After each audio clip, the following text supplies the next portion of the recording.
The city of Kamurocho. It's got everything a person needs. Restaurants, shopping areas, and a wide selection of entertainment venues. And the cherry on top, a whole bunch of faces in need of some serious rearranging. This is Yakuza Kiwami. Hello and welcome to Never Played Before, where I go through beloved titles of years past to see just how well they hold up today. My name is Kyoma. What better way to kick this series off than with Yakuza Kiwami? Now, for those who may not know, Yakuza is a franchise that dates all the way back to the PS2 era, with the original game having released on the system back in 2005, and this game, Kiwami, being a remake celebrating the game's 10-year anniversary. For me, Yakuza was something that I just never got around to. You know, we've all been there. You're talking with friends, they tell you about how they've been playing this super awesome game. You should totally check it out. Like, yeah, I'll get around to it at some point.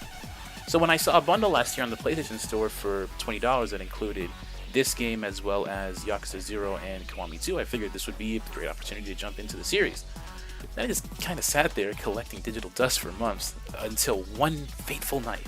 I just booted it up, and man, am I glad that I did. So I'm going to get straight into the point on this one. Kiwami is a really good game. Don't be like me and just let it sit there unplayed. Go and play it. It is definitely worth your time. So Kiwami follows the story of Kazuma Kiryu, a member of the Japanese Yakuza. After a brief prologue, Kiryu ends up on the wrong side of a 10-year prison sentence, and it's from this point where the main plot begins. Now, I'm not going to go too in-depth regarding spoilers because honestly I feel like I'd be doing both you and the game a disservice by doing so, but I will speak a little bit on the beginning of the story as well as its setup. So from the start, I felt the setup worked very well. When we first meet Kiryu, he's on the road to move up in the organization, become the patriarch of his own family, and even has a cool moniker, the Dragon of Dojima. He's also an incredible fighter with a very versatile moveset that you're able to use in the tutorial section. But after the time jump, well, back to basics. It does a great job of establishing that Kiryu is starting over. It's a small thing, but I really appreciate that weaving of story and gameplay. Gameplay in Yakuza Kiwami is broken up into two major parts. For the first part, you've got the overworld where you can run around Kamurocho, talk to NPCs, go into the various shops and restaurants, and progress the story. It's also where you'll be running into enemies, which gets the music pumping and the fists flying into the second part, the combat. So as Kiryu, you've got 4 different styles of fighting that you can use in battle. There's Brawler, which is your most balanced style, letting you hit enemies hard and fast, which is a good place to start as you get the hang of combat. Then there's Rush, which is more focused on moving fast, delivering rapid fire punches, and easily evading with your quick steps. Beast, which trades speed for power, turning Kiryu into a mostly unstoppable force that's great for when you're being surrounded by enemies on all sides.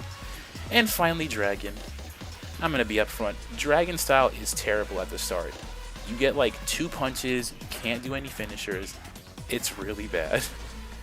But the combination of all these styles makes each fight feel fresh and engaging, which is great because you will be doing a lot of it.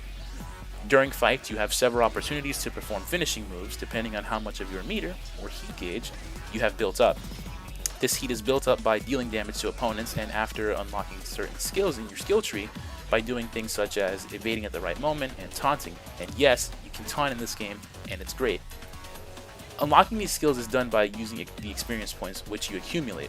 Most of the time it'll be through battle, but you can also earn it from completing side missions and eating at places throughout town. You have 3 different trees to choose from. One focused on increasing your health and heat gauges, one that unlocks more moves for you to use in your styles, and one that focuses on moves that you can do in your heat modes. These upgrades start small, but they quickly snowball into having some amazing effects. As I progressed through the trees, I started feeling more powerful. And what's nice too is that the game doesn't railroad you into any one tree. So if you feel like focusing on one tree at a time or spreading it out evenly, you can do so at your own leisure.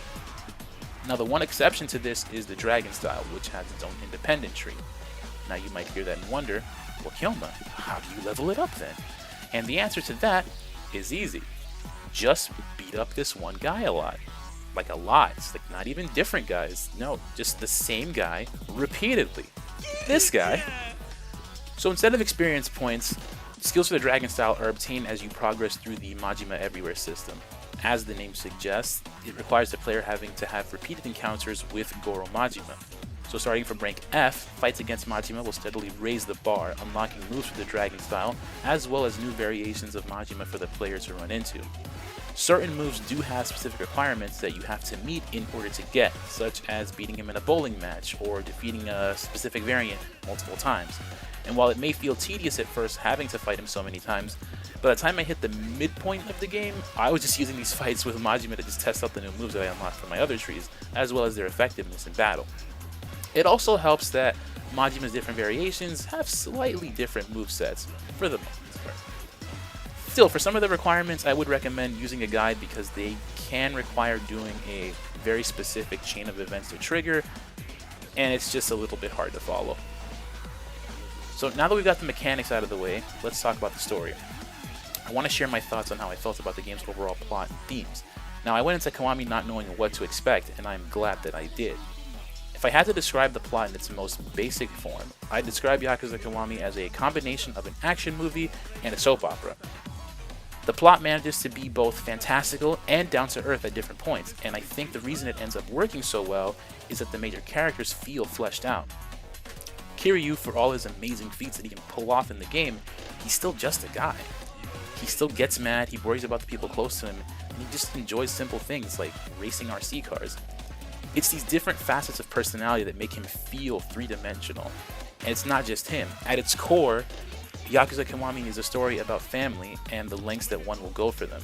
How it's not always a matter of being related by blood, but rather the people that you surround yourself with.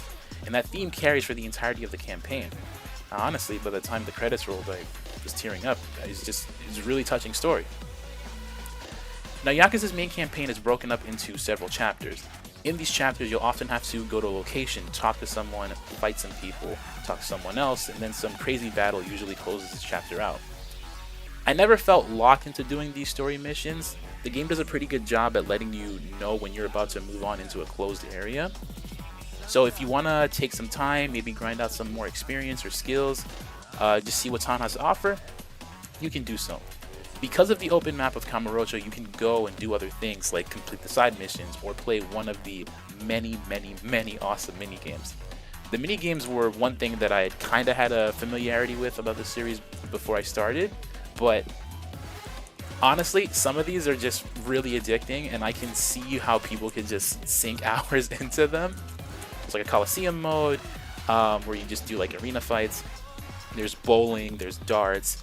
There's also like a true-to-life claw machine game, and I kid you not, a card game where half-naked ladies dressed like bugs wrestle.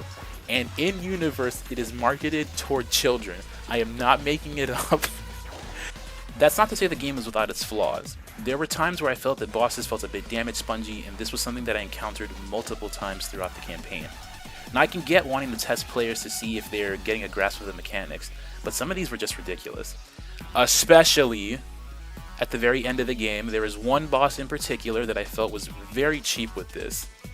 And another thing, although smaller, was having to pop into the pause menu in order to refill my health or refill my heat gauge or equip weapons. It did kind of break the flow of combat for me, having to stop and go, but it wasn't a huge deal.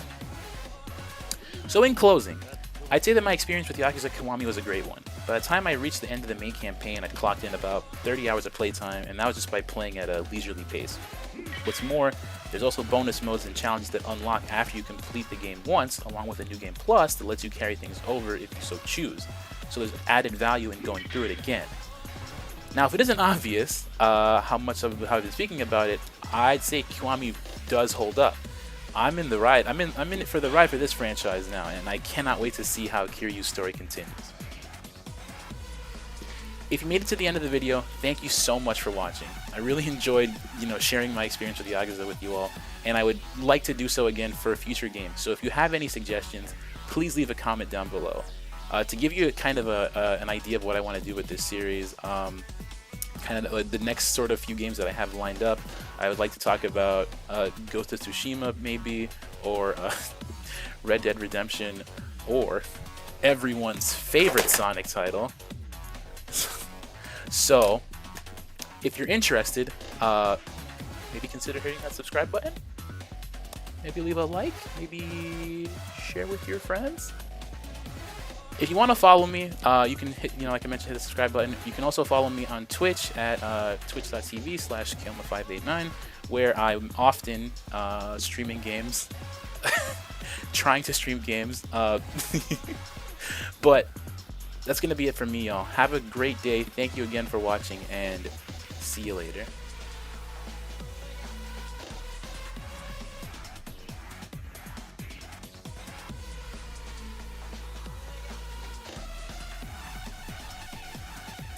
If you made it to the end, thank you so much for watching, and if you're interested in seeing more of these, please hit that, please be sure to hit that. I can't say it with a straight face. Thank you so much for watching, and if you enjoyed this video, please like, comment, and subscribe. Oh god. Okay. Alright, serious. Thank you so much for watching, and we've got Peanut here who wants to deliver a very special message to you, the audience. Peanut? That's right, Peanut. Thank you so much for watching, and if you enjoyed the video, please like and subscribe.